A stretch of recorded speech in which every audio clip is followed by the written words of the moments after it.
इस वीडियो में लोकसभा चुनाव 2024 में जो मतदान अधिकारी हैं उनके कर्तव्यों के बारे में हम बात करेंगे। इस वीडियो में हम केवल पीठासीन अधिकारी के जो कर्तव्य हैं उनके बारे में बात करेंगे। आगे आपको इस चैनल पर जो वीडियो और मिलेंगे उसमें मतदान अधिकारी प्रथम, द्वितीय और तृतीय के जो कर्तव्य हैं उनका अलग अलग आपको पूरा विश्लेषण मिलेगा। तो मतदान अधिकारी में सबसे पहले हम बात करते हैं पीठासीन अधिकारी के कर्तव्यों की। पीठासीन अधिकारी, जिसे हम साधारण भाषा में, बोलचाल की भाषा में पीआरओ भी बोलते हैं, प्रत्येक बूथ पर एक पीआरओ की नियुक्ति की जाती है। उसके अंडर में 3 या 4 अलग अलग संख्या के हिसाब से मतदान अधिकारी या पोलिंग ऑफिसर उनकी नियुक्ति की जाती है। तो पीठासीन अधिकारी होता है वो मतदान केंद्र का पर्यवेक्षक होता है। उसके ऊपर सबसे महत्वपूर्ण जिम्मेवारियां रहती है। पूरे बूथ का जिम्मेवार वही होता है। तो मतदान केंद्र के आसपास जो 100 मीटर की परिधि में संपूर्ण व्यवस्था का दायित्व पीठासीन अधिकारी का ही होता है। मतदान केंद्र की स्थापना करना, मतदाता पंक्तियों को विनियमित करना, चुनौती, निवेदित मतपत्र, टेस्ट वोट, अंधे, विकलांग, अल्पायु तथा एएसडी मतदाताओं द्वारा मतदान के मामले निपटाना, ये सारे काम पीठासीन अधिकारी के द्वारा करवाए जाते हैं। ईवीएम पर मॉक पोल करना, वास्तविक मतदान से पहले मॉक पोल का डाटा क्लियर करना और उसका प्रमाण पत्र जारी करना, नियंत्रण यूनिट में green pepper seal, special tag एवं एड्रेस टैग लगाकर मतदान के पूर्व मशीन तैयार करना और उसके बाद जब दिन में मतदान चल रहा है तब सेक्टर मजिस्ट्रेट के द्वारा मांगे जाने पर डाले गए मतों की संख्या बताना, ये सारे कार्य हैं ये पीठासीन अधिकारी के द्वारा किए जाते हैं। इसके अलावा मतदान समाप्ति पर जो कंट्रोल यूनिट है उसका क्लोज बटन दबाकर मतदान समाप्त करना, ये भी पीठासीन अधिकारी का महत्वपूर्ण दायित्व है। मतदान समाप्ति के बाद कंट्रोल यूनिट, वीवीपैट और बैलेट यूनिट को कैरिंग बॉक्स में सील करना, इसमें वो मतदान अधिकारियों की सहायता लेता है। सांविधिक और असांविधिक लिफाफे तैयार करना एवं जहां आवश्यक हो वहां चपड़ी से सील करना, इसमें भी मतदान अधिकारियों की सहायता ली जा सकती है। समस्त मतदान सामग्री एवं मतदान सदस्यों के साथ वापस लौटकर प्रथम, द्वितीय और तृतीय काउंटर पर मतदान सामग्री जमा कराना, ये सारे पीठासीन अधिकारी के दायित्वों के अंतर्गत आ जाता है। तो पीठासीन अधिकारी के जो सबसे महत्वपूर्ण दायित्व हैं, इसके अलावा वो क्या करेगा, प्रत्येक मतदाता के प्रवेश को विनियमित करेगा। जिस क्रम में मतदाता रजिस्टर 17 क में प्रविष्टि है उसी क्रम में मतदान करवाएं। तो ये ध्यान रखेगा कि मतदाता है वो आगे पीछे न हो, उसी क्रम से बूथ की तरफ जाएं।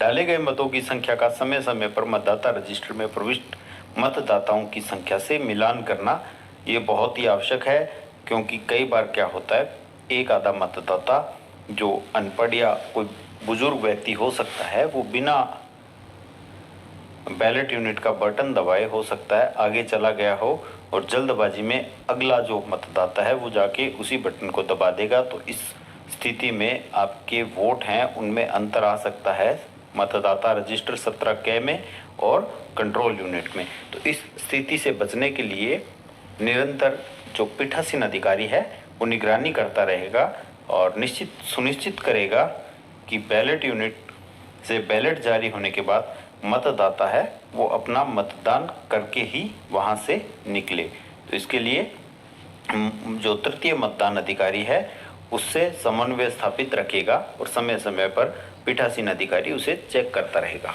डाले गए मतों की संख्या का रजिस्टर से मिलान करना बहुत ही आवश्यक है।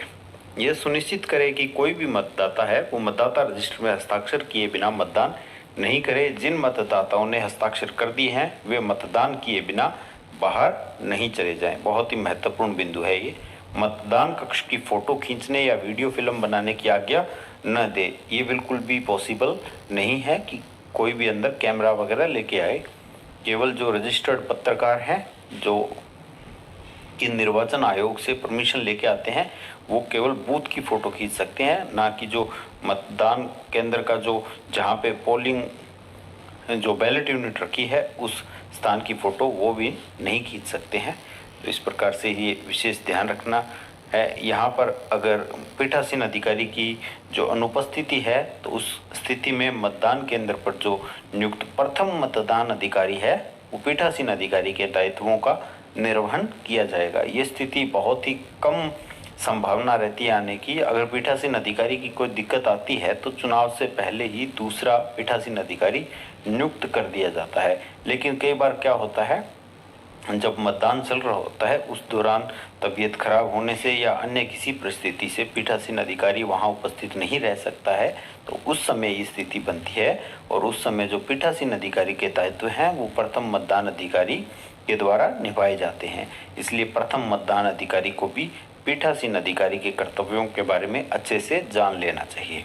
यदि कोई पर्दानशीन महिला मतदाता अपना चेहरा किसी मौजूद पीठासीन अधिकारी को दिखाने में संकोच करती है तो ऐसी स्थिति में पीठासीन अधिकारी है वो मतदान केंद्र में उपलब्ध किसी भी महिला को जो कि मतदान क्षेत्र में रहती हो बुलवाकर ऐसी पर्दानशीन महिला की पहचान करवाने में सहायता ले सकता है। और यहाँ पर ज़्यादातर आपको बता दिया जाता है कि एक महिला की नियुक्ति ज़्यादातर की जाती है जो कि आंगनबाड़ी कार्यकर्ता होती है, उसकी नियुक्ति मतदान केंद्र पर इस कार्य के लिए की जाती है। तो जो पीठासीन अधिकारी के कर्तव्य हैं वो आपने अच्छी तरह से समझ लिए हों, लेकिन फिर भी अगर आपको कोई भी इसमें संशय है या कोई क्वेश्चन है तो आप कमेंट बॉक्स में अपना प्रश्न डाल सकते हैं, आपको वो उसका जवाब दिया जाएगा। वीडियो पूरा देखने के लिए बहुत बहुत धन्यवाद।